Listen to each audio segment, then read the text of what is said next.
Good morning. I think we're all ready to get started now. I'm Laura Brewer from the Department of Justice. In just a moment, Attorney General Stein is going to talk to us about his settlement with Duke Energy. And after that, you can send me your questions by doing the raise hand button, and I will call on you.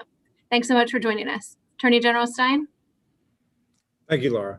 Good morning, everybody. I am proud to announce that my office, along with the public staff of the Utilities Commission and the Sierra Club, have achieved a settlement with Duke Energy about how to pay for the cost of cleaning up coal ash. Today's settlement will save Duke customers more than $1.1 billion. Coal ash is a byproduct of burning coal to fire power plants and create energy. The waste has been piling up in pits near power plants in North Carolina for decades. Unfortunately, the coal ash contains various toxins that can seep into groundwater and rivers, polluting the water we drink. Last year, Duke Energy and the Department of Environmental Quality, which my office represented, reached a landmark settlement to excavate 80 million tons of coal ash, moving it into on-site lined landfills. This commitment represents the largest coal ash excavation effort in the history of the United States and will dramatically enhance our state's protection of water quality. We all agree that mitigating the health and environmental risks of coal ash is a worthy idea. The question that remained is who pays for that work?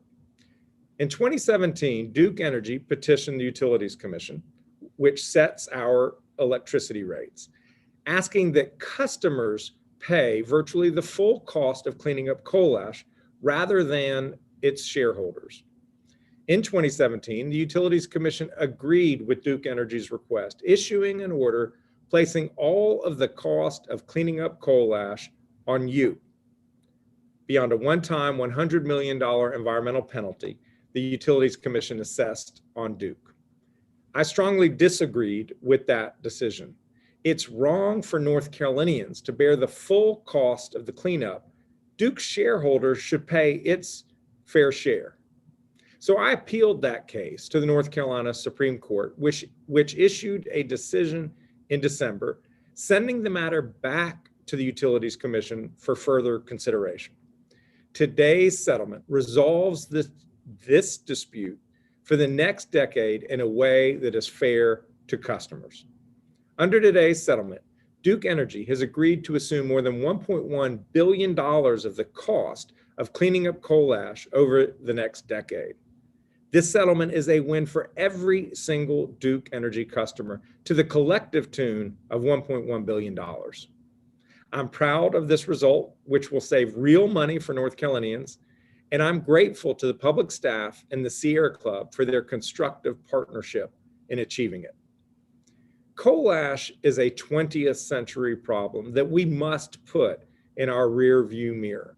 That means cleaning it up today and making sure those costs are not unfairly put on the backs of customers alone. Between today's settlement and last year's DEQ settlement on excavation, we have done just that. Finally, we can close the dirty chapter of coal ash in North Carolina. This will allow us to focus squarely on the pressing energy issues of the 21st century, namely the rapid development of affordable, reliable, clean energy to reduce the carbon emissions that are contributing to the climate crisis. The governor has established goals for the state that are both ambitious and achievable, reducing carbon emissions from 2005 levels by 70% by the year 2030, and attaining carbon neutrality by 2050. We need energy policies that accelerate the retirement of uneconomic coal assets, the modernization of the power grid, and the development of more clean energy options. These are immensely challenging tasks, and it will require the good faith effort of many stakeholders, including, obviously, Duke Energy. On behalf of the Department of Justice, I commit to being a constructive partner in this effort to develop clean, reliable, and affordable energy in North Carolina in the years to come. Thank you. Okay, for anyone who has a question, please feel free to push the raise hand button and we will call on you. I think right now we have one from Brett Jensen. Thanks, Mr. Attorney General. I'm curious, obviously the $1.1 billion is a big thing, but I've seen estimates and many reports that says it's going to cost about $9.5 billion to clean this up over the next couple of decades.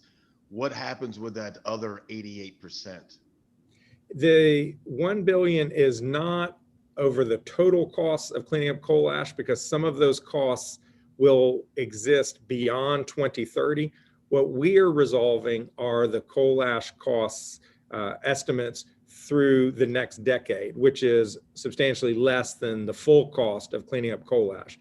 And we will reserve for post 2030 the balance. Garrett Bergquist. Good morning, Mr. Attorney General. Two questions here. Number one, where are we in terms of implementing the settlement agreement itself? And so far, since we're coming up on 1 year, agreed to. And then number two, specific to this agreement, since Duke is now assuming this $1.1 billion in costs, are you concerned at all that there's any risk here that they might potentially try to cut costs in a way that might be detrimental to the settlement agreement? I'm not, and this settlement specifically reserves our ability to question the prudence of Duke's coal ash excavation efforts. It determines that cleaning up coal ash, per the agreement that they had with the Department of Environmental Quality, is in and of itself a prudent act, but they have to do it well. And so we have the right to go to the Utilities Commission if we determine that they are not doing an appropriate job on the coal ash cleanup. I will just say that this settlement today does not resolve these questions. This is a settlement among the parties. We will present it to the Utilities Commission, which is the ultimate arbiter which determines what the rates are and whether this settlement is something that they're going to agree to. So we know that they will give it full consideration, and we hope that they will approve the settlement. Richard Craver. Yes, this is Richard Craver with the Winston-Salem Journal. I guess I have a couple of questions. One is there any idea at this point how you could measure how much consumers may benefit, the individual homeowner? And then I guess second of all, given the different composition of the state Supreme Court going from 6-1 leaning Democrat to 4-3 leaning Democrat, did that have any role in moving forward with the settlement? To answer your first question first, it's very difficult to figure out what this is going to mean for an individual ratepayer. But what we are confident of is that the majority of costs in the 2019 rate cases that customers were going to experience because of cleaning up coal ash, that's going to be forgiven. And so customers will be paying substantially less in their next rates because of what they otherwise would have paid to clean up coal ash. So we feel very positive that this is going to have a meaningful impact on each ratepayer in North Carolina.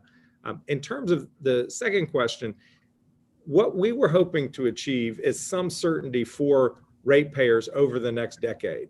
There may be different utility commissions in the future. There may be different Supreme Courts in the future that may see these cases differently. And it was in our interest for the ratepayers, but frankly, I think it's also in Duke Energy's interest for this to have stability over a period of time, so we can all know what the benefits are going to be for ratepayers and what the costs are going to be for Duke Energy. And that way, everybody can move forward in a stable and certain environment.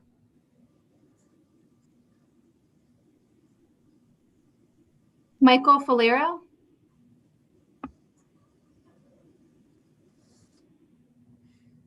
Yes, hi there, Attorney General Stein. This is Michael Falero at WFAE. Thanks for taking questions. You say in your statement today, I've long held that North Carolinians should not bear the full cost of cleaning up coal ash. However, in 2019, with the interview with WFAE, you said you didn't believe that it was reasonable for Duke to put the cost of cleaning up coal ash onto the backs of ratepayers. So I'm just curious, with this settlement that includes some of the cost, what has changed for you to agree to that settlement? Well, I've always believed that there should be a sharing of the costs. I may not have said it fully explicitly in whatever interview you're referring to, but coal fired the production of energy and power in North Carolina for decades.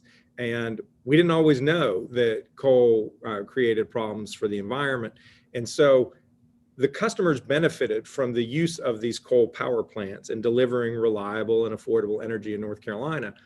And had Duke Energy appropriately mitigated the impacts of the coal ash in lined pits or through excavation as they've reached the agreement with Department of Environmental Quality, when we believe they knew they should have, then the cost of cleaning up coal ash may have been less.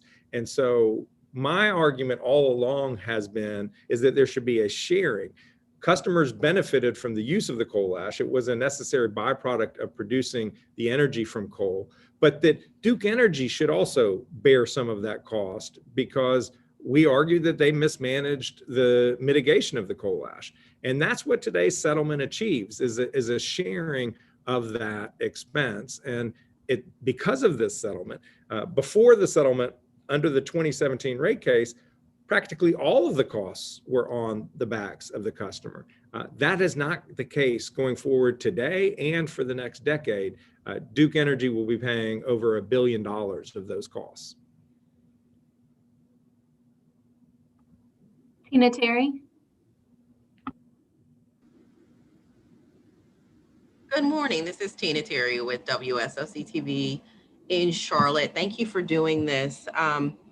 You touched on this a little bit, but I'm going to ask again, and perhaps you can kind of reference me to someone that can answer this question specifically, but will customers' current utility bills from this year be impacted by this change?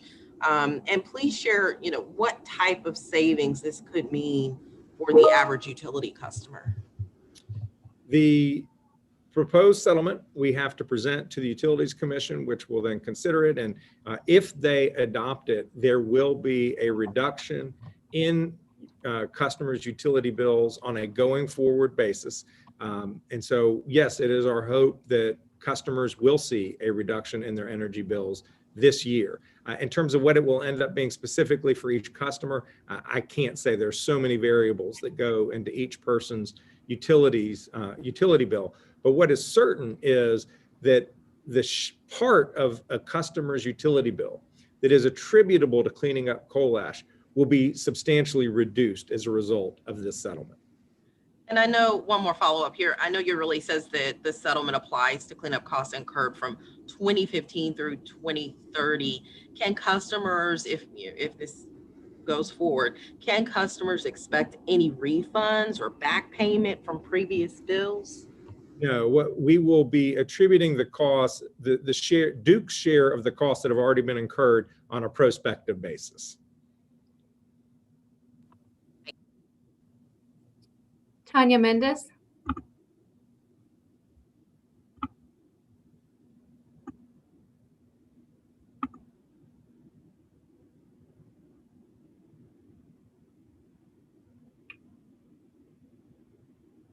Or if Tanya's Sorry, can you hear me now? Can you hear me? Sorry. Yes. So I'm grateful, like everybody else is, that you're taking questions. I just wanted to quickly follow up on Brett's question from the beginning, keeping in mind that the $9 billion may be a figure that's going to extend past 2030. Do you know what the figure is of what will be incurred over the next 10 years? So what percent does this $1 billion represent of the total cost that we're going to be seeing over the next 10 years? I think that Duke Energy can probably do a better job answering that question than I can, but we expect that there will be about half of the expenses that Duke Energy anticipates on on coal ash abatement to happen this decade, and then half beyond. So it's a slightly, or I think around $4 billion is what is anticipated for the next decade. And our final question, unless anyone else wants to raise their hand, is from Nia Harden. Hi, Nia Harden with WRAL News. Just wanted to make sure I have what you just answered correct. You said that the total for the next decade is about $4 billion.